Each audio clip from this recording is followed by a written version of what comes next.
become free, be able to speak their story, and just gain some freedom in Christ. Yeah, It's, yeah, Christ died so we don't have to be bound. That's right. mm-hmm, absolutely. Timmy, how you feel about that? Well, I think the conversations definitely need to happen more often, and even as often as they should occur, we need to be cognizant of the fact that a lot of people are not equipped to talk people through trauma. Oh wow. And when they've been in a trauma place, when they hear the stories, Yeah. without having the experience and the know-how to navigate somebody through there, you could get triggered your own self, or Mm-hmm. just not have enough information and education about the situation to render the kind of conversation that needs to be had when those kind of situations arise. So I think the education part of equipping us so that when we talk to people with these stories, and it's happening more and more every day, which behooves us to really try to prepare ourselves and educate ourselves and be equipped enough to give good answers and referrals and those kind of things that what people need in Mm-hmm. these kind of situations. Yeah, absolutely. Lisa? I am absolutely in total agreement. And as a licensed professional counselor, it really grieves me when I talk to people who have went to counselors and the counselors would cry. And they Oh, felt like they had to comfort the counselors. That just, oh I'm my telling you, God. I have to That's tell real, you, but that's real. I have to tell you that when you can't really be free to express things because you're concerned about triggering the counselor, you need to find another one. You don't have the right one. You So don't have the Right. right I one. think this is important because I can tell you that I went to a counselor years ago, Mm-hmm. had no idea that I was going to become a counselor at that time. It Mm-hmm. was with my divorce, right? I went to a counselor and I just remember thinking this was a waste of my time, a Wow. waste of my money, and I will not be back. And I Wow. think it's important that we know that I don't care what profession, whether you're talking about a teacher, a doctor, a lawyer, or Indian chief, everybody that has the title is not equipped for you. So I Woo. think it's so Mm. important for us to know that if you have given counseling a try and it just didn't work for you, you might not have the right person. Man, Period. let me tell you something. You said a mouthful because I was doing an event today. I was a speaker at an event, and they kept asking me. Oh, I mean, repeatedly asked me, can victims go for counseling and where? And the most frustration I feel is the same thing you just said. Most of the times, we train in a counselor, Mm. and that's not what a survivor of trafficking, that is definitely not what we want to do. We didn't come there to train you, and we didn't come there for you to be your dinner time conversation because you just got the traffic victim. No, we didn't come there for all that. We came there for help and support, and oftentimes that's not what we get. Absolutely. Wow. Absolutely. Wow, wow, wow. So the other big issue that came out today, I don't know what I do with my phone because I was going to send y'all the the link so y'all can put it on your pages, but I I can't was even about find to my ask phone. you for I that. can't find my phone. Oh, wait a minute, I have it. Thank you. Uh, so the other big question that kept coming up was how do we talked about this a little bit last week? When is it a good time for a man or a woman Mhm. to approach the opposite sex regarding dating or even marriage? When is it a good time to do that? So this question came from quite a few men, and the question really was geared towards women who've gone through trauma. I You weren't here, repeat the Lisa. So question. I yeah, want you sure. to repeat the question. Okay, you weren't here last week, so that's why I'm actually bringing this question back up. Okay. And so the question is, when do men feel like it's a good time to approach a woman who's gone through sexual abuse or has been trafficked or has had some kind of issue around trauma happen to her? When is it appropriate to approach her regarding dating or marriage? That is as varied as there are women on the planet. Okay. Okay. Uh-oh. I'm sorry, what did you say? That is as varied an answer as there are women on the Oh, planet, okay, because yes. everyone is different. So if there's someone that you are interested in, like you would let them know. And I don't think there is any more to it than that. There's simply not a cookie cutter answer to those type of questions, because what works for you, Marlene, may not work for Tibby. What works for Tibby is not going to work for Charlotte. What works for Charlotte is not going to work for Lisa. That's just like anything else. I don't see where there's any different, other than the fact that you want to be what's the word I'm looking for? You want to be sensitive, and the sensitive is just letting you, I'm interested in you. I would like to take you out for coffee. I would like to take you out to dinner. I would like to get to know you. So how can you? I don't know any sex trafficking victim, and I've known quite a few. Sure. They're just not the same. No more than saying every black woman is the same or every white woman is the same. It just Charlotte, no category. did you want to comment, Charlotte?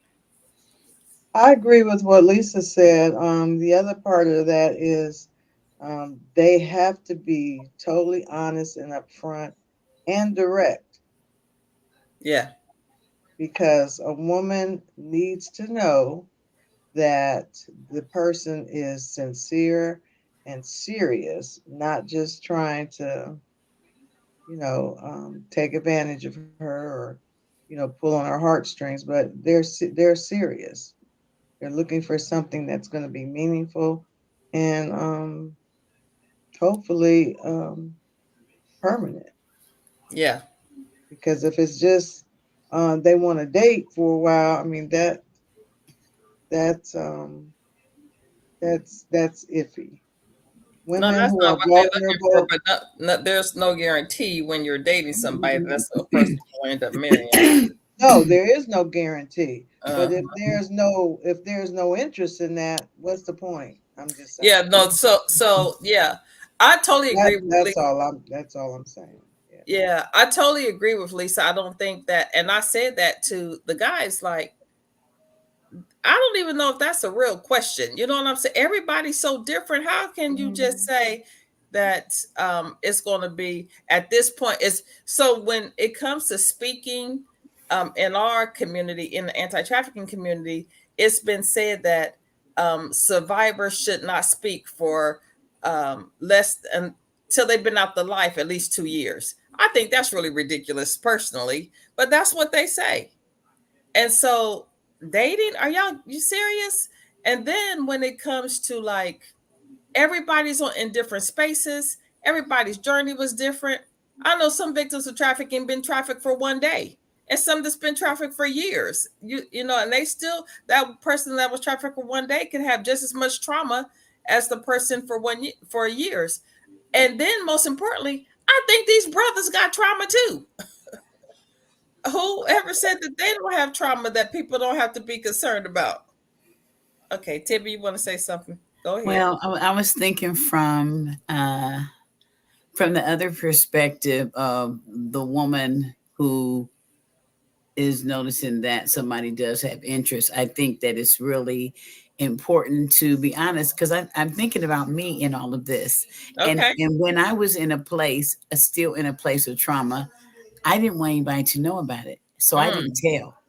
I didn't speak about it because at that point in my life, I thought it made me look inferior. It made me look this kind of way. But today, because I know who I am, that's one of the first topics of conversation. And if a man is interested in me, we're going to talk about, because number one, you need to know that when you've been a victim, in most cases, when you have asserted yourself, you are no tolerance. You're not in this to play. You know what all that looks like, been there, done that. And so they need to know that you're in a place of, if this is what it is, this is what it needs to be. If it's something else, I'm out. Yeah. And so I think that it's important to state where you are. I think it's important. That You is so know, and good. good, Yeah. bad, and the ugly. Here it is. If you That's want so to check good. this out, this is the package. We're not withholding, and not Mhm. just saying you just need to be transparent about everything, but there are the conversation that needs to be said and had, because this is who I am today. That's Mhm. who I was then, but the person I am today Oh is the yeah. person you're dealing with. But know that whoever we are from the past or today, there's remnants. Come Nobody's on. squeaky clean from That's what they've yeah. been through. That's Okay, I true. don't care what who says. Mhm. We're better, we're thriving, we're this, that, and the other. That's cool, but we still every day we are still Mm-mm-mm. in the fight for life.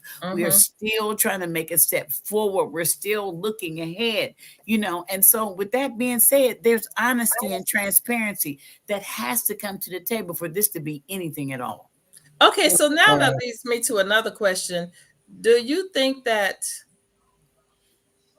I'm not even going to say victims. Do you think that people, when they're in that space of dating, should just expose everything during the process of dating? So, like for me, should I, girl? I ain't got no secrets. All I got to do is Google me, see what I do. Okay, but but do you think that a victim of trafficking, while she is dating someone that she may seriously be interested in, but she may not know how he feel, but do you think that she should just expose her past to him at that point, or when it gets a little more serious? What do y'all think Yeah, about I mean, spilling the beans. Nobody just comes to me and say, "Hey, how you doing? Have a conversation. We're going out for dinner." And here's what happened to me. No, it doesn't that? work like that. But there's a time and a place, and you can kind of discern in your spirit when it's time to have that conversation. When you feel like that person has an interest for real, that the superficial, we went out a couple of times, but now we're engaging in meaning conversation and the possibility, because everybody's been through some kind of trauma. When Mm-hmm. you expose a little bit and say that I've been in a trauma place before, not even saying everything that happened to you, you'd be surprised. Men are starting to say things. I've had men say things, and I'm like, Yeah, Mm-hmm. yeah, whoa, it's true. really? It's true. And come on, tell me, such and such, by the time I was such and such an age, I had been sexually abused by an aunt and a babysitter. Those conversations are coming out of the mouths of men Yeah. now. This is like a never before type thing that didn't used to happen. And so, with that being said, I think that's why honesty is important. And you don't have to pour it all in at once. There's a time and place for everything. Very good. Any other comments? Well, I think I agree with that for me because when I was approached by a man that was interested in me, I was already at a place where I was talking about my past and what had happened. So I was very upfront from the get Mm, go because I was mm-hmm. not playing. I was And not we're playing, and playing. nobody was going to be playing with That's me. right. Okay. If you want to Okay. pursue this is what you get. This is what you And get. we had Wow. 3 dates, got married, and was married 32 Oh, years. Lord have mercy. Wow. I like that girl. I 3 love dates. that Let's get story. with it. That So, sounds like a you God know, thing to me. Oh my That sounds like a God gosh. it thing. was. And That's so, amazing. and to me, for me personally, I couldn't afford to put myself in a position to get hurt. I just couldn't take that. Yeah. Yeah. So That's good you stuff. either you strong or you ain't the one. Bye. See ya. Did you share the link, Marlene? I shared it with you. I tagged you Okay. both, you Okay. and Charlotte. So tonight Thank you. we're going to talk about They Don't Tell. They Don't Tell is a book by Lisa R. Gray. It's a powerful book for mothers who, just like Lisa, have to deal with the pain, hurt, shame, guilt that comes with discovering that their child or their loved one has been sexually abused. I'm not going to quote, because to me, this is like a famous question for me that Lisa's going to share that her daughter asked her before she told her the truth of what was really going on. But I'd like to introduce to you all tonight Lisa R. Gray. Lisa, tell us about They Don't Tell. Ladies, ladies, ladies. You know you're taking me back, right? I do. I do. They Don't Tell it was birthed out of pain And it was birthed out of a very personal incident when I found out that my daughter, who was 15 at the time, I was divorcing my second husband. So I was dealing with shame and I was dealing with guilt. Wasn't able to get it right. And after the divorce had been finalized, about 2 months later, it was a Thanksgiving weekend. Thanksgiving was Thursday, so it was Sunday evening before she was getting ready to go back to school the next day. And it was just a calm weekend. We were getting used to a new normal, I'll say that. And I was washing the dishes about 8 o'clock that Sunday evening. And Nikki came up to me and she said, "Mom, if I had something to tell you, would you be a mom or would you be a friend?" Would you be a mom or would you be a friend? Now, That I'm going will to tell give you you that. pause. Okay, that's what you That just gave will me give you pause. Do you see? I pause. just paused like, wow. Wow. And so, what happened? What you do? Well, it was obvious that something was on her mind. So I was like, okay, something's going on. Let me find out what's going on with Nikki. So I went and told my younger son, Nikki and I are going upstairs. We were going to the bedroom, and I said we were not to be disturbed. Mm-hmm.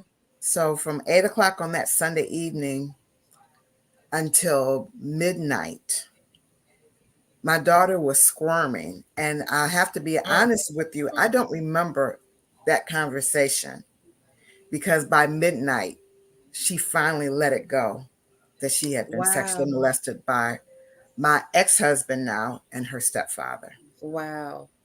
So I'm going to tell you beyond a shadow of doubt, I went into shock. If somebody gave me $1 million, I couldn't tell you what the conversation was that we had before. Wow. Wow. Because I was like, what in the world? I was going to ask you that. I've been thinking about this part all week. Okay. I wanted to ask you that question because I remember what it was like for me when I told my mother, and there's some parts of that kind of thing that just you remember vividly, and other parts you just go gone, hard to pull back in and just collect the whole thought of it all. And I just wanted to ask you, when she spoke those words to you, when you finally heard those words, what was your reaction? Like, how did you grasp it? How did you handle it? Like, and how did you react to her?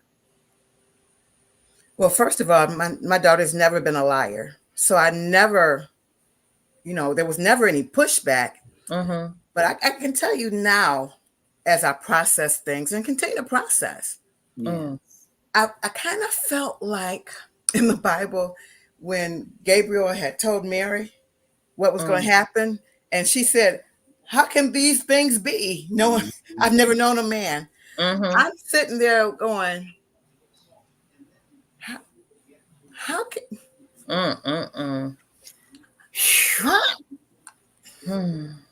I was just, there were no words. There were no words.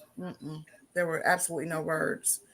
So then you really do, and this is what I did. I was going back in my mind. Remember, I'm not a counselor at this time. Right. I'm a parent. So I'm sitting there trying to figure out, well, when did this happen? Where was I? What was I around? What was going on? Right. Would he have done this? We were foster parents. We took in a family of 4. Was he doing that then? We had other children. So there was other kids in the house. Wow. The entire time. Wow. Jesus. Now my husband at that time was the minister of music at our church.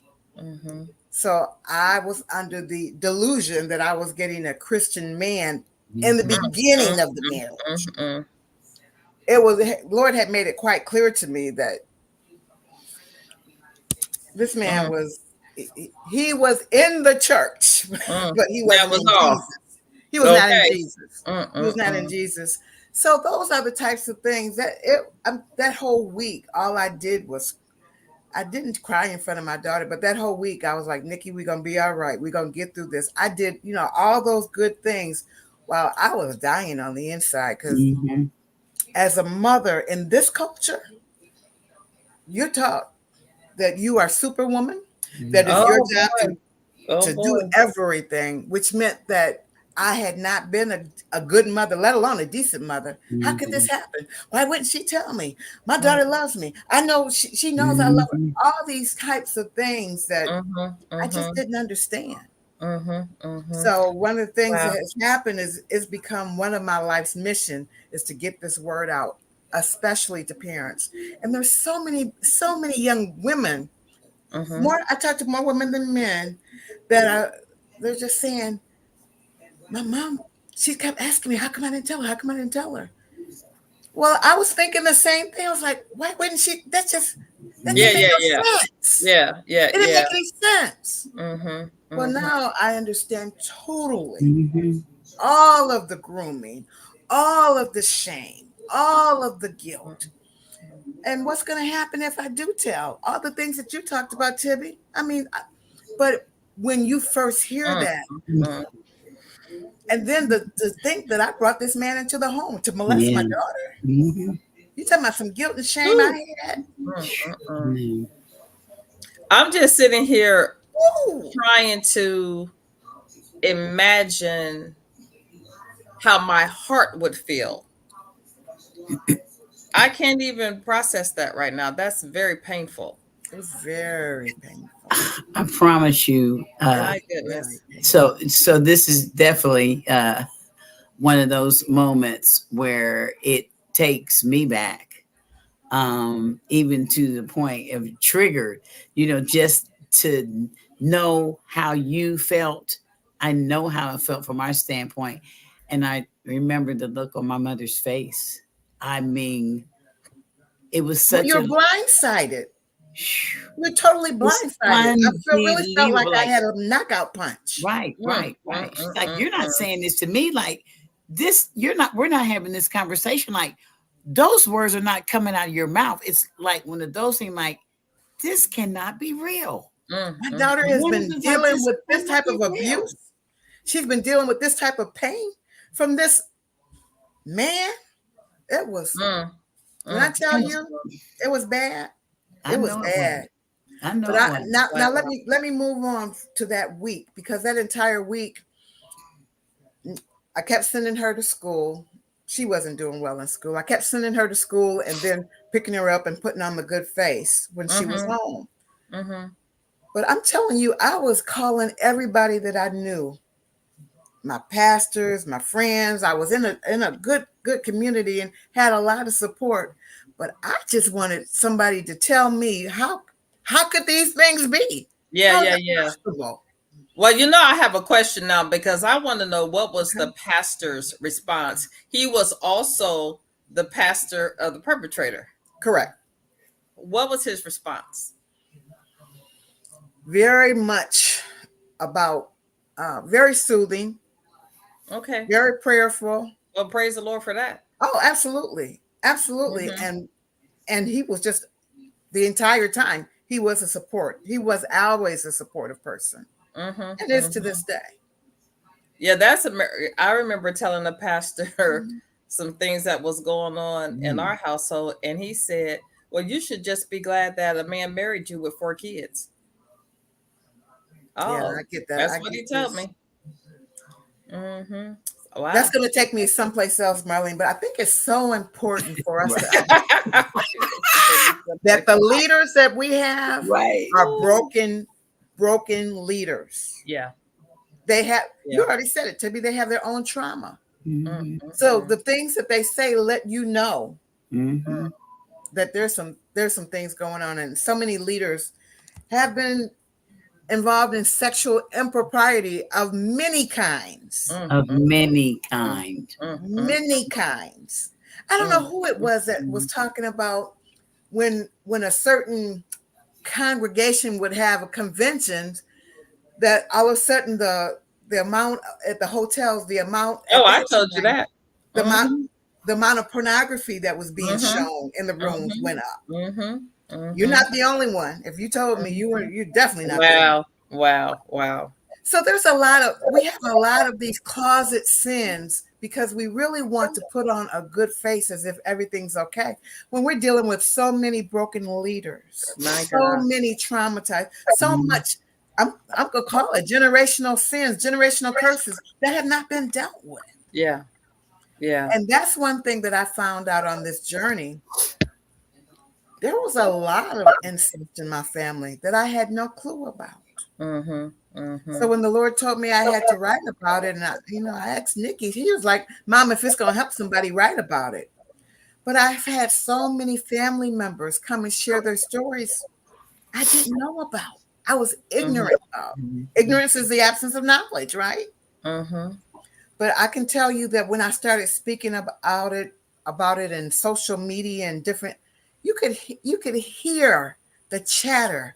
Why don't she just shut up? Wow. Why does she keep talking about Sound familiar, Tibby? I could hear the chatter. I could hear the chatter.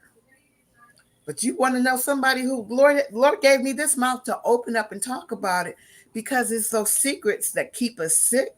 What Come goes on in on. this house stays in this house. People don't want to walk around with the shame that their brother did this, their uncle did this. I mean, there were so It's many hurtful. different things that it started because we went to the police. Mm-hmm. We Mm-hmm. went to the police and we reported it because it was very clear to me that if this man would mess with my daughter from the time that she was 8 years old, she wasn't the first. And he didn't look at her and say, oh. So we went to the police and we went all the way as far as getting justice. And even to this night, he's still in prison. Wow. So They Don't Tell by Lisa R. Gray. You can get her book on Amazon.com. They Don't Tell. And Lisa, I was reading the reviews on your book, and one reader said, who was a verified purchaser, said this book filled a much needed gap in the literature on sexual abuse. It explores the complex emotional fallout of the mother who is unaware of the abuse happening to her child in her own home at the hands of her spouse. Lisa Gray has woven her counselor education with her personal experience to shed light on this important topic. It has a religious inclusion of prayers throughout the text. They are thoughtful meditations that will be of comfort to those inclined. They do not detract from the topic for those of different spiritual persuasions. I highly recommend this book to practitioners. Now, that was something to me. Lisa, in what way does the book They Don't Tell, Tippy, I'm going to mute you because I'm hearing feedback. So when you want to talk, unmute yourself. Charlotte, you as well. When you want to talk, just unmute yourself. But what way, Lisa, does They Don't Tell help practitioners? I am really of the belief that there are many practitioners that really don't understand the complexity for the parent. Okay. Many of them are very much, and maybe so because of their own experience with those mothers who denied it, or no, I'm going to stay with my husband, or I'm going to stay with my boyfriend. They've had those type of experiences. But for those of us who that's not the issue, it's simply the shock of it all. They really don't have compassion. They don't have any understanding. They don't understand the complexity of it, because you start dealing with, as a parent, what did I do? What didn't I do? Yeah. My guilt, my shame. Yeah. How do I handle this? Well, how do I handle my daughter? What do I need to say? And I'm going to say this for mothers. We had a immediate conversation, I think it was the next day, about sex. Okay. Because the only way that you can be sexually abused is if there was something sexual that took place. Right. And I want to say this because we were in the car when we had this conversation. And I remember telling Nikki, I was like, look, let me tell you something. I don't care what happened. I don't care how you responded. I don't care how your body responded. You were the child, and you were innocent in all of it. Yeah. I don't care what happened. It makes me no difference. You were the child, and that's a grown man that had no business touching you. And I remember to this day, the look that she gave me was, man, you really don't know. And I was like, no, Nikki, you were the child. Yeah. You were the innocent person, because our bodies are trained to respond. And when you That's continue right. to do That's something, true. your body will respond regardless of what's going on in your mind, your heart, Mhm, none of that. mhm. But I need to share this part. Remember, I found out about this the Sunday after Thanksgiving. Okay. That Christmas, we had family get together, and one of my nieces came that was about 7. Mm. And I looked at her and I said, Nikki, that's what age you were when he started messing with you. And that's when I saw the light bulb go off on her. Wow. She wasn't a 15-year-old busty. No, she was a little girl. That guy was perverted. And I saw that light go off in her, and that's when she was ready to start talking about it. But she you- understood there that she didn't hold the guilt. Yeah. Because when you've been dealing with this for years and years, and now you've become a beautiful young woman, which she still is. But no, baby, let's go back. You were this little kid. And I'm telling you, I saw that light bulb go off in her when I said, no, that's who you were when he started messing with you. Lisa, I can only imagine how that really supported her in that moment for her mom, because we hear stories all the time where moms see it, know it, and do nothing about it. So I'm just really grateful that, like the movie Precious. Like the movie Precious. But we know some real life Preciouses, trust me. But I'm just really grateful that she had you as a mother that could listen, hear, and validate her truth. Yeah, she needed it. And I'm sure I'm not the only one. And that's the other thing. The first time I went to, and I finished my book, I went to a Christian book conference. And the number of people that told me their stories, including parents who had sent their children to Christian schools and had been molested. That night, I still remember being in the hotel, and I was talking to the Lord, and I said, Lord, this was a Christian conference, wasn't it? Wow. There's a lot of secrets that we're hiding in pews. There's a lot of secrets. Now, we know sex trafficking, but the abuse, there's more abuse that has been hidden that we don't talk about, whether we're mothers, grandmothers, daughters, teenage. There's a lot of abuse. And that Lisa, is let me ask you this. playground. Let me ask you this on that note before you go on. Okay. Is there support groups, in churches that parents can feel comfortable going to and sharing this truth? Where do they go? Where do people go? Where do parents go? And the one thing I want to say to parents who may be a parent of a sexually abused child, you're not sovereign. And because you're not sovereign, only God is. So you can't be everywhere at one time knowing what's happening with your child, but God is sovereign. And so to remove the guilt and shame off of you so you can help your child walk through that same process. Because I know for me as a sex trafficking survivor, I had guilt and shame and it wasn't my fault, but I still had it. And so where do you go as a parent to get that kind of support? So it took me years in order to deal with my own guilt. Even though I was with my daughter, I supported her. We did all of that. But the Lord finally had to tell me what you were saying, Marlene. Okay. And he finally said, when are you going to forgive yourself? It's time. It's time to forgive yourself. Well, I had to learn to forgive myself because I'm not omniscient, because I'm not omnipotent, because I'm not everywhere. I couldn't be.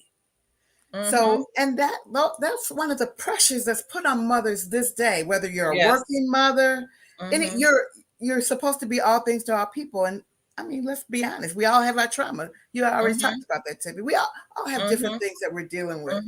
So that's important. And that's part of what's in the book as well. In terms of what are some of the things that you're going to get out of the book, the fact that you're looking for someplace to blame. And let me tell you, that was a hot potato. I wanted to figure out who to blame. I wanted to blame Nikki's dad because he wasn't there. because he had been unfaithful. That's the only reason we were divorced. I wanted to blame his new wife because she chased him like, Wow. I was looking for some place to put the blame, but Yeah. I finally, with prayer and meditation, I just had to pray, and I had to put the blame where it was, on him. Yes. He was the one who did that. Who made Yes. that decision. So we have to deal with that. In terms of your question, where do people go? It's going to be different in different places. Some people will have support groups. There's some places that do have good support groups, but not all places. Really? Sometimes you might even find some good places in your own church. We know there's some churches that deal with child sexual abuse. There's not a lot. Because most of the time, most of the pastors don't want to touch it because it's just a very painful topic. And they're really not trained. Pastors are not counselors. Let me tell you something. They are, they're not counselors and they're not trained. But that doesn't mean that they can't do a better job of bringing in those who are trained and want to deal with the hard issues that our young people and our people who are sitting in the pews. You know, most churches are 70% women. Why wouldn't you want to deal with something like this? Yes, absolutely. You understand it. I totally agree. That. So let me just go ahead, Lisa. I just want to say, in terms of, I think it's so important. I went to do a support group from a small town. There's so much shame that people didn't want people to know that would happen to them. So it's going to be different depending on where you live and where you are. Yeah. I want to take a few minutes and just welcome our guests. We have many guests and comments in the chat on Facebook. Sandra Gosser says, you guys need to make an educational movie to teach everyone about this. A series to show in churches, schools, hospitals, and Netflix. And let's see here. Terrell had commented on the question, when would a person approach another person about dating? What is a good time to do that? And Terrell said they would wait a few months in before they even told them anything about their background. So I'd just like to take a few minutes and welcome you all. Thank you for joining us this evening, where we are talking about They Don't Tell, a book written by a licensed professional counselor, Lisa R. Gray. You can get her book on Amazon.com. Amazon.com. Charlotte, you've been quiet. What's happening? What you thinking about all this? I think it's good. And I think that churches really need to step to the forefront. I was in a training today talking about trauma-informed care and my passion and my desire to just teach as many churches as I possibly can about trauma-informed care so they know how to respond to people and how to develop supports for people who are hurting. Yeah. Charlotte is also a licensed professional counselor. And Tabethia, who we call Tibby, is a survivor of childhood sexual abuse. I'd just like to thank you all, ladies, for being here tonight. And again, tonight we are talking about They Don't Tell. Why don't they tell, Lisa? I think Tibby talked about that better than I could. I really do, because it's so important.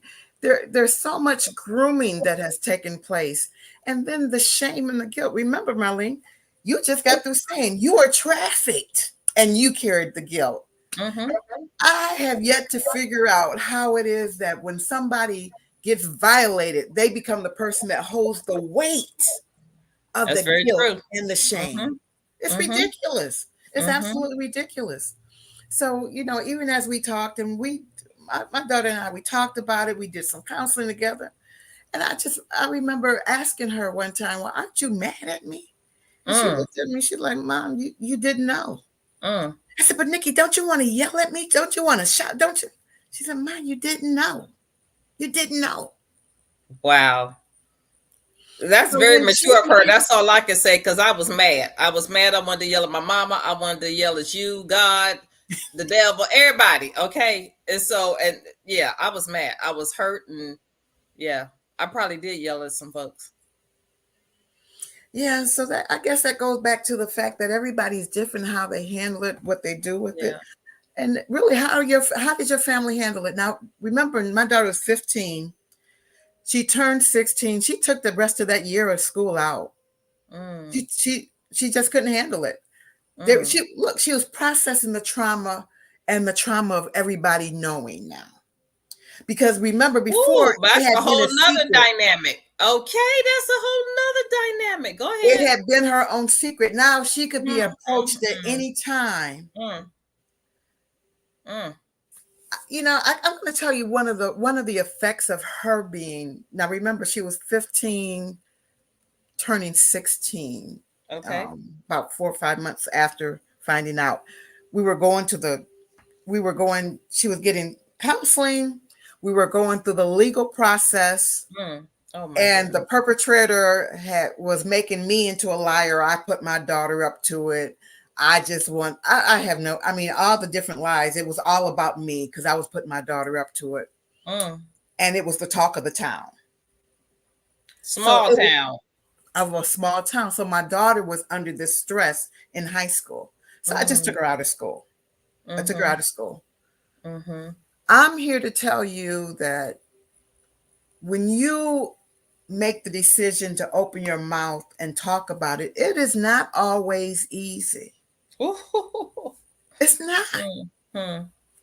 It's not. Hmm. But it's necessary.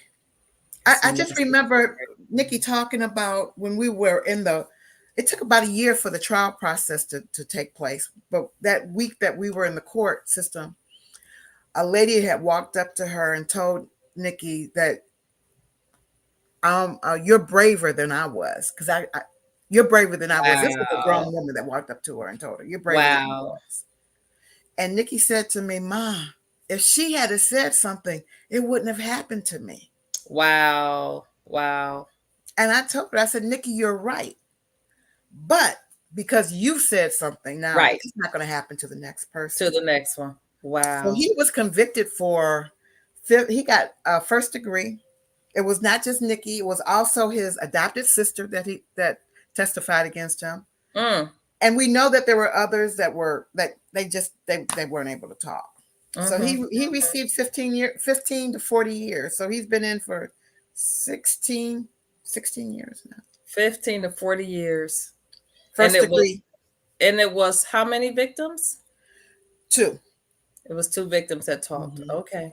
And Okay. because Nikki was under the age of 8, it was in Michigan, it was first degree child sexual abuse, which comes that just one count would be 15 to 40 years. Wow. Wow. Sandra is making a comment. She said, wow, the trauma of everyone knowing a whole other dynamic. Talk of the town. Whole other dynamic. Talk of Yep. the town. That's That was horrible for a kid. it was That is bad. horrible. It was bad. It was bad. I'm telling you, it was bad. And I did have people tell me, you don't want to do that. You don't want to do that. You don't want to go to the police. You don't want to do that to her. Mm. And I rested on that. I'm going to say for a good couple of days, but I just kept saying, Lord, if we don't talk about it, he's going to go to the next person because he walked around like a proud peacock because he could do no wrong. There was no way I could go. I just couldn't do it. I just couldn't do it. Tippy, you look like you're sitting on the edge of your seat, girl. What's going on in that head over there? Here, let me unmute you. Yes, Lord. I am sitting on the edge of my seat. Only Yeah, I saw you. I'm about to jump over the table because I can relate so much to this. And because it happened so long ago when there were so many things not in place to help you with this kind of thing. Mm-hmm. And because of the fact that I had to be quiet for so many years, that when I was able to really talk about it, I still almost couldn't. You know what I mean? It was like my lips were shut and sealed, and I had been sworn to secrecy. And when I could talk, I remember having asthma attacks and going to the hospital. Wow. You know what Wow. I'm saying? Like my breathing, I'm hyperventilating, my air, my oxygen is not coming Wow. in like it should. I'm gasping for wind, and I end up in ER, on with the oxygen mask over my face. Over Let me and ask you over this. and Is over. there a such thing, so the counselors, is there a such thing as trauma induced, let me see, a trauma induced attacks like this? Is that I was in the hospital. you was in the hospital? Yeah, it had taken that kind of effect on me. It was Sure. nothing but the stress of it. Yes, ma'am. Wow. Yeah, it's very real. If you think about panic attacks, That's both what I of was those thinking are of, a traumas. panic attack, and I'm thinking she was a kid. Tibby was a kid Mm-hmm. trying to talk about something, and I'm thinking of the stress and the trauma that's in the body. Whoa, Jesus.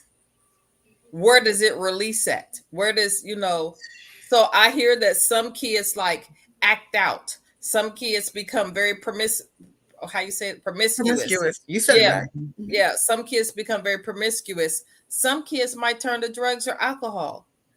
We know A Tibby. lot. I don't know if you all were here when Tibby shared her story, but this girl ran away to the church. That cracks me up. Okay, she broke into church and stayed at the church.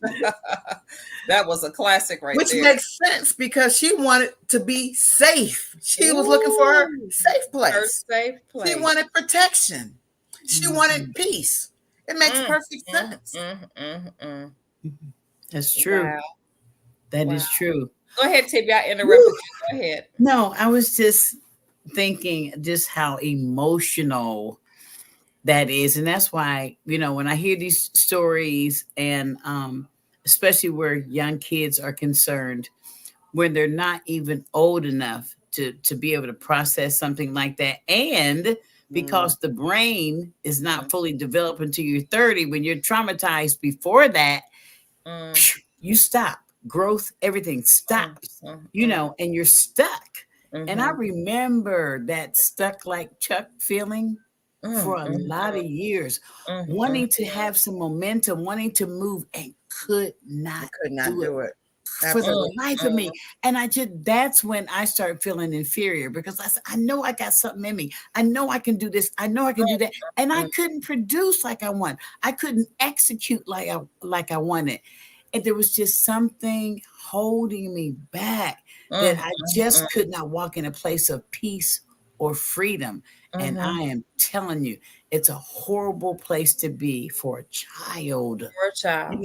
For anybody, but a child especially, because you're trying to figure out what the heck is going what just on. happened? What do I do? And what did I do so bad in my life that something so horrendous would happen? There's to me? another layer. That's what happened. That's another layer. That's the part that almost took me under. Like, what did I do?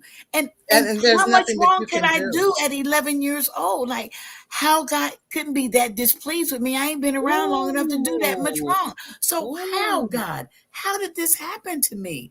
And that's one of the things that I had to, one of the things that the Lord really has allowed me to do this past year is to write a book for children. And it's called Nikki Nicole, The Courage to Tell. Okay. And it's for children. Is that one out? That one is not out. It's ready to go. I'm waiting for the Lord to release it. But I'm telling you, there's something about giving children a voice so that they can see someone else that are hurting. Someone else is going through something. Someone else wondering, should I tell someone else? Yeah. And it's written for children. It's written for elementary age children, because what we know now, as Charlotte can attest to, children are being molested when they're in elementary school. They're not waiting until middle school. Let me tell you something. We actually have heard of babies being molested and men. Well, I'm not even going to go into it, but absolutely younger than elementary school. Absolutely. We know that happens. So I think it's so important what Tibby is saying, because we need to, even just in terms of educating our children, sitting down, reading a book with them, talking about their body parts so that they know what their body parts are. Many times, and I've been a victim advocate. Many times, the children don't even know what their own body parts are because we've given them names because we're scared to say the name of our body parts. But you know what's crazy about that? The school ain't scared to name them, and they tell them how to change them and how they can do all this other crap when it comes to our body parts. If they want to be a girl today and they're a male tomorrow, they're teaching them that. So why is it that you think that the parents, and I'm asking everyone this question, why is it so hard for the parents to talk about sex or our body parts with children? Because the schools are sure doing it and they're not teaching your children right. There's a lot of people that don't even know that, though. I mean, I just have to be. What do you mean they don't know what? They don't know what? Are not up to date on what's going on in their school system. It's a whole lot that do too, Lisa. I'm gonna tell you, Lisa, in our communities, it's a whole lot that do know it. I would say that there's more that don't than more than do. Because, and I'm going to tell you why. You can tell based on how much engagement they have in the schools. You don't have to have engagement in the schools for this because it comes out in our legislation. It comes out on the news. I'm saying that they don't know and they're not a part of. I don't believe that they know. That's my personal opinion. So what I'm talking about, at least in our communities, I'll say in our state. So when they want to pass these bills on talking about sex and gender identity and things like that in the school systems, they send it out to everybody almost in the state. If you want it or not, you're going to get an email about it. Trust me, if you read it or not, that's your choice. And you know, my people are destroyed still for lack of knowledge. But, and I mean, we share this kind of information all the time. So let me ask the question a different way. For the parents who do know, for the parents who can be held accountable, why is it so hard to talk to your children about sex, body parts, gender identity, LGBTQAI plus 2 spirit? Why is it so hard to have those critical conversations? You know, when you have a conversation with your child about abstinence and being a lady and the things that are appropriate to do and not appropriate to do, those things come from the mothers who's living a life in front of them. That's living a life of she's executing in her life what she's telling the daughter, you know, and the daughter can look at mom's life and see that mom is being an example. So when you talk about what's appropriate, what's not appropriate, what's okay to talk about, you got to think about parents and where they are in their lives, in their own personal journey, and know that if you say so much, you might be stepping on somebody's toes. And so if we're not living our lives in a manner that our child can look at our lives and say that we're an example, then we will shy away from that conversation. And other times, people are just not equipped to talk about. I mean, a mother should always be able to talk to. I talked to my daughter, probably talked her under the table and back because of my experience. You know, there's just as many people who have been abused that never talk to their children about it, and then their children get abused, and then they talk about it. Well, I mean, that happens all the time. But I have to say this: I didn't talk to my daughter. I did not. Because we were quote unquote a church family, and that we believed. I really thought she was getting the information as we went. I really did. And she where do you think she was getting information from? Church as we went. Okay. Yeah, the church, the family. I mean, we always been a close-knit family. We always had an extended family, and the extended family really did come around my daughter. I mean, there was just I talk about this in the book, but there were some family members that believed I knew about it and didn't do anything. Right. And for those of you that run into my position on that was I don't have time to deal with you. I'm trying to get my daughter through this. Yes. Yeah. But yeah, there's, and I think some of it has to do with the way you were raised. Yeah. So some of the things that we do, we pass down. I mean, let's be honest. We pass down the good, bad, and the ugly. We pass it all down. So we are hoping that our children will do better than what we did.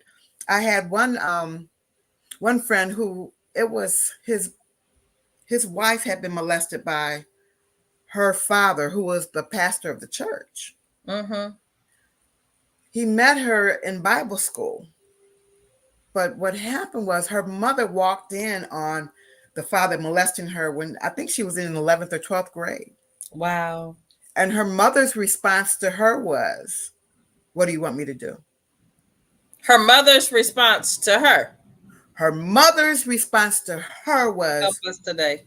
What do you want me to do?" And she was like, "Well, I just wanted to stop." Yeah. And she said that it did stop. So then she goes to college, meets this wonderful man. They're going to get married, and she told him what happened. Fast forward.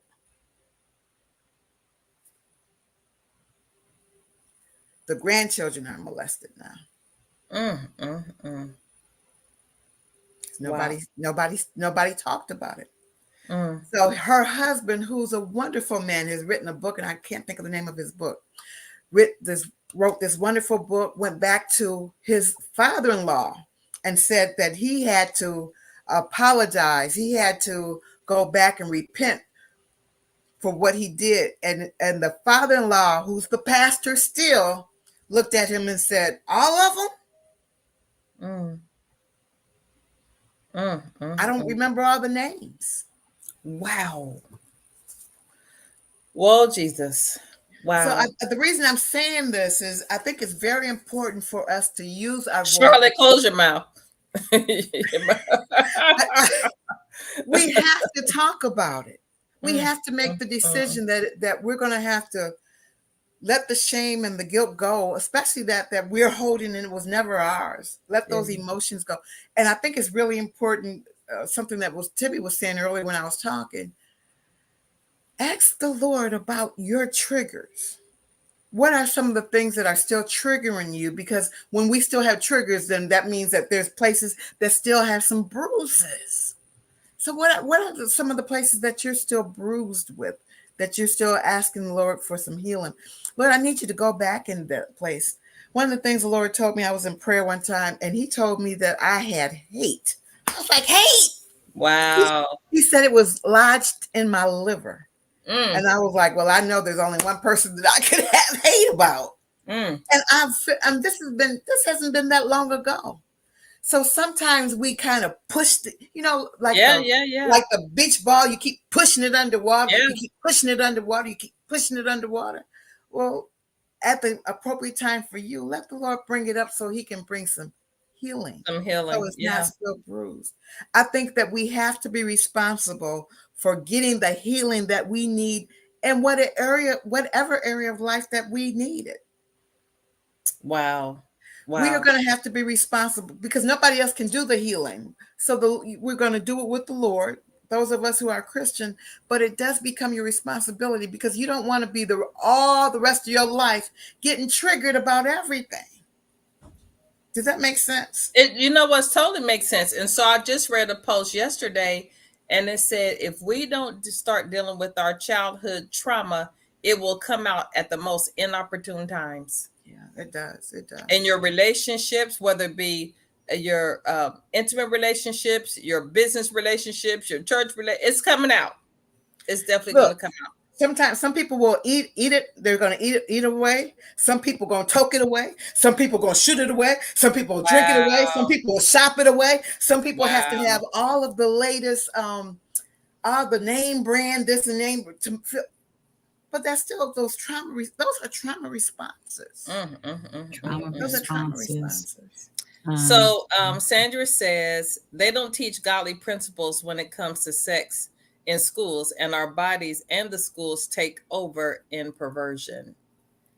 Hey, let me just take a few minutes and welcome you all to the I agree, say Industry on Blast, which it is Industry on Blast. But this is the legacy of lies that we're talking about. And, just listening to this conversation, I really do feel like we collectively as a people are leaving a legacy of lies. And these lies we need to dispel these lies with truth. We know that a lot of us grew up with what goes on in the house stays in the house. Well, that statement right there is killing us. We also know that secrets will eat you up alive. And just like Lisa said, it was lodged in her liver. I was reading another book, and Lisa or Charlotte may be able to tell me what book that was, that talked about, because I know we both have talked about it, that talked about how trauma lodges in the body. If you want, Body there is Keeps the another Score. book, not The Body Keeps the Score, because it was, so Body Keeps the Score by Bessel van der Kolk was one of them, but this one was more on from a spiritual perspective. And it talked about how trauma lodges in different parts, how certain sins were cancerous. I mean, and Absolutely. I'll look it up, and I'll make sure that I'll put a note out that, and I'll either put it in the comments, or we'll talk about it in the next broadcast next Friday. But some of the reasons why we are sick is because of these secrets and because of sin. We got to get this right, people of God.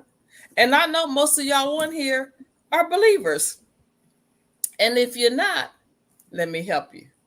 We need to get this together, regardless of what. Go ahead, Charlotte. I want to comment on the statement that Lisa just made. There is, I don't know, little to no teaching in the church about sexuality, about how God designed it and how it's supposed to look, how it's supposed to be, and I think that culturally, I know I'm an older person, so when I was growing up, you know, there was no sex talk. It was keep your dress down, keep your legs. Right. Keep your legs closed, your panties up. That's That's it. it. And That's the that was talk. and I was sexually abused at a very, very early age, so young that I was grown before I realized what was wrong with me. I just thought something was wrong with me because I was starting to masturbate at 7 and 8 years old, Mm. knowing stuff that I should not have known. But because there was no language, no That's right. talk, nothing, I Mm-hmm. had no idea what was Mm-hmm. even happening. Mm-hmm. And I'm telling you, I was having a conversation once with some children, and they were talking about their friends talking about having sex. I said, "Oh, what does that mean?" And the Wow. little boy, I think he was about 6. I asked both of them. I said, "Do you know what having sex means?" And the little boy said, "Yes, I know." Mhm. I said, "Well, what is it?" He said, "Kissing and sucking pee-pees." At And 6. Wow. Let me let me get in real quick and say why this is so Go ahead. important. Children imitate What on they other see. children. Mm-mm-mm. So go ahead, Charlotte. I just had to get that in there because I have clients who have said they didn't know what they were doing were wrong, Mhm. but they Because it was were, done to them. And so they did it to somebody else. Mhm. and the parents have no clue. You, Exactly. And this is you going know, on in Sunday school. mm, This is going on in daycares. This is going this is going on in the public restrooms at Mm, school. mm, mm, mm, When I mm. children here, they played this game with me. Let me do it to you. Mhm, mhm. Come on, mhm. Charlotte. I'm sorry to interrupt you. I just wanted to make a comment on that because we're in a position where we could bring some change, and you know, I think that's what we really need to focus on, bringing about the change. Because as old as I am, and the younger parents that I know, I think they're still not talking about Mm, sex. mm, mm. I think they're still not teaching. They're talking a little bit more, but I don't think it's in the right context. I think Mhm. that we just look at sex as the act of it, and we miss out on the opportunity to help them get a healthy perspective, to Mm. know that God made sex Yeah. How Yeah. about that? and that it Yeah. is supposed to be sacred and honorable, and that the problem lies in the fact that it's not. That's Mhm, why all the mhm, secrets. That's why all the perversion. mhm, Because mhm. they're not, you buy something, you don't read the instructions and you misuse it, you break it, you mess it up, and all of that. Mhm, And, mhm. and we don't take the time to get the right information out there. And I think that's something that we need to think about. So one of our guests says, Alexandria says, but the schools are talking about it. So when the school has created the narrative for your child's sexuality, big problem. Big Big problem. problem. Yes. Yeah. Wow. I wanted to say, dealing with, and the reason why it's so important to talk about these things, because everybody is affected differently, their trauma. But I listened to what Charlotte was saying, how it affected her, and how Lisa talked about her daughter. And with me, I felt it was wrong from the very first time that it happened to me. So what that did to me in my brain, I can look at it now because I couldn't process that then. But I look at me as the adult woman now and see how the rationale in my brain when as a child I felt like this is wrong, this is bad. I was just the opposite. My brain would let my body respond. But see, it didn't stop there. My adult life, now I'm married. Mm, And now I'm like, "Ugh, I got to get through this. I don't really want it. I'm a mm. married. It's part of marriage, and I'm supposed to like it. I went so many years. There were years in my life that sex was not good.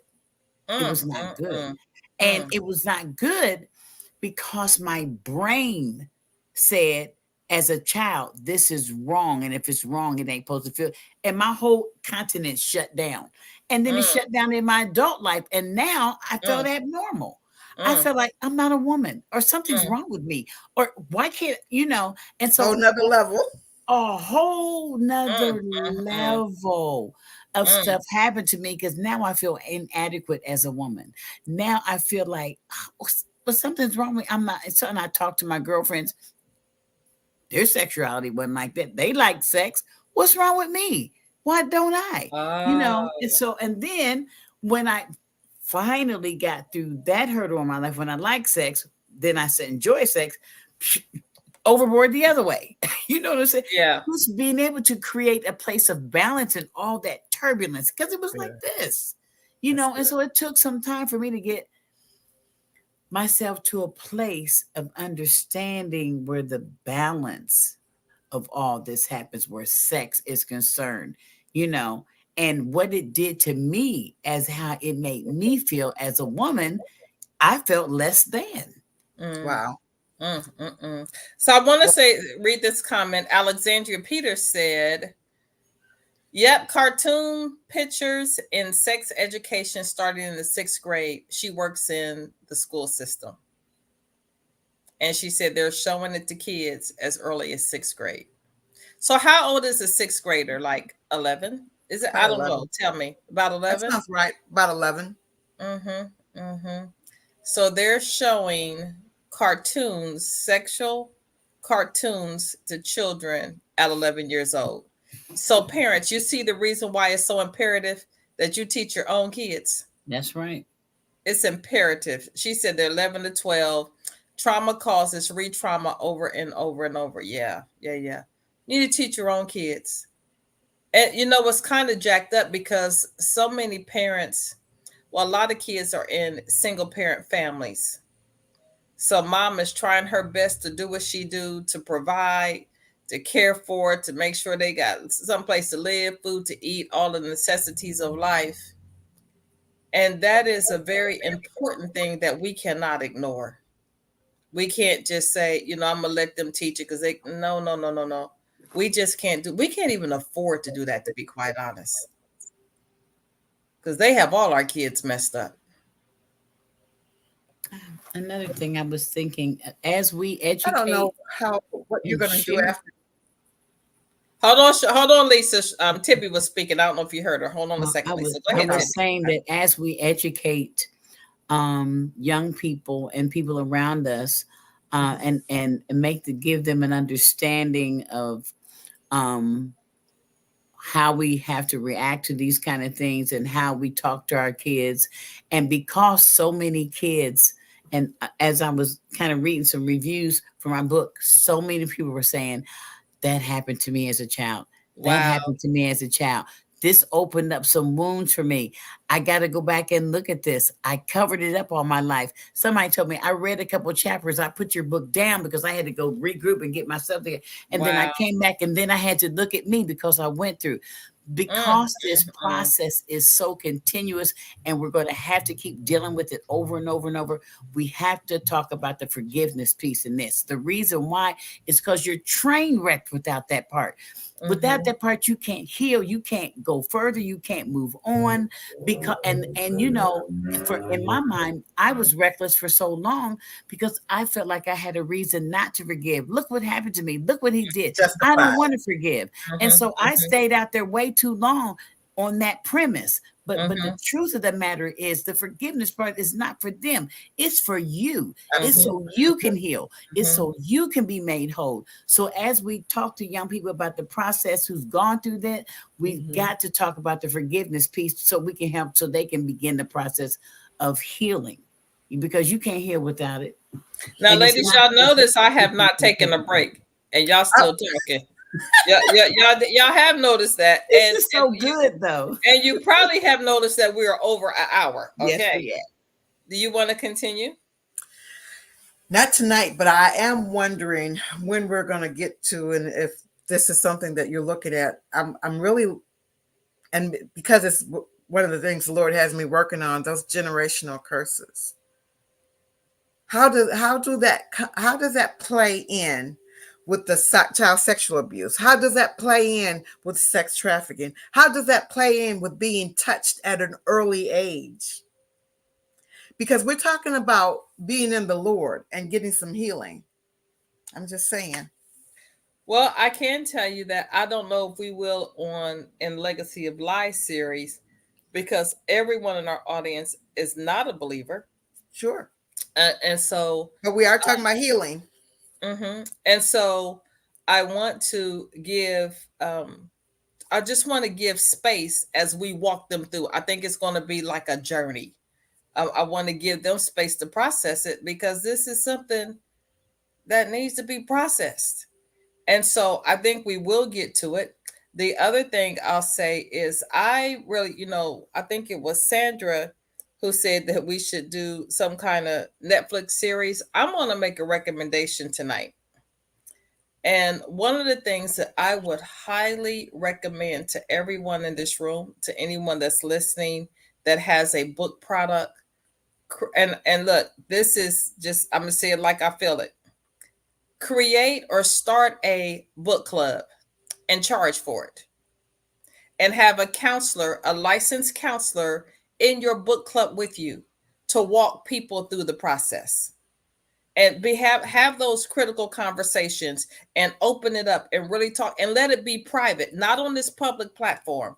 Let it be a private group where you can actually talk about not just your story, but Tippy, you just said 4 or 5 folks that are saying this happened to me too. This, people need to get this out, and they do need to know how to process it. We know that both Charlotte and Lisa are licensed professional counselors, and they can help people walk through this. Lisa has she has a room, not a room. She has a program. You started yesterday? Did you?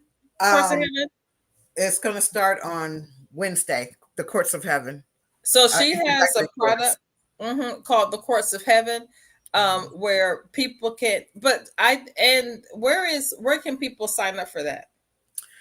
They can just reach me, and I'll just give you my email, bloodlinecurseBreakers.com. Is there a website? Bloodline, it's not on there. Just reach me by email. Okay, hold on. Let me put the email out. Hold on a second. So you can also reach Lisa. Let me see. I'm going to put it like this. You can reach Lisa at bloodlinecurseBreakers.com. Without a S. Breaker. gmail.com. So if you have been bloodlinecurseBreaker.com. Okay. If you have been sexually abused, your child has, what is it? You didn't. It's supposed to be my email because it's not on. It's not on the website. bloodlinecursebreaker@gmail. Oh, you didn't say that. Okay, I'm sorry. At Gmail. I put it in the chat for you.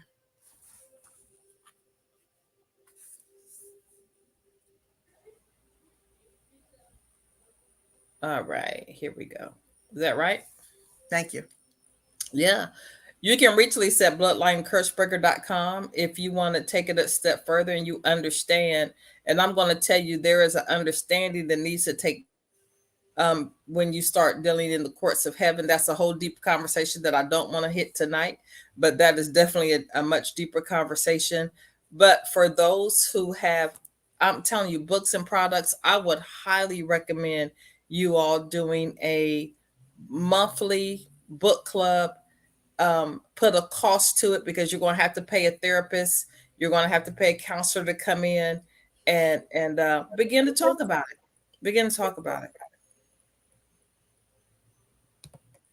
Ladies, y'all want to continue? We're going to end in 9 minutes, whether you want to or not, because we have gone for about an hour and a half. And so I'm going to ask, are there any final comments? And Tibby, we'll start with you.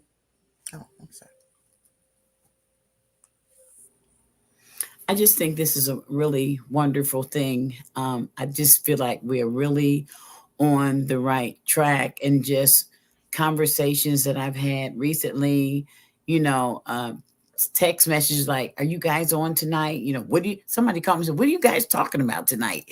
They were interested in the dialogue because they have kids and grandkids that they want to be okay, who are walking around in a world that have sexual predators on every hand, and they want their kids and their family and their friends to be safe. So we are past the time of not talking about this. Too much time has gone past. Too many lives have been touched. Too many kids have been traumatized and victimized. It's time. It's a call for action, period. Charlotte, final comments? I think it's very, very important that we do start talking about this and teaching children. Some people do teach their kids about bad touch and all of that. But for me, like I said, I was so young, I didn't even know that it had happened. So there's also a component where we need to teach children to look out for some signs that something has happened to them if they're having experience where they're being aroused, sexually aroused, and they really have not, to their knowledge, had any contact. That's a red flag, and they need to talk about it and teach them what to look for and how to talk about it and who to talk to. I just don't want to leave that out.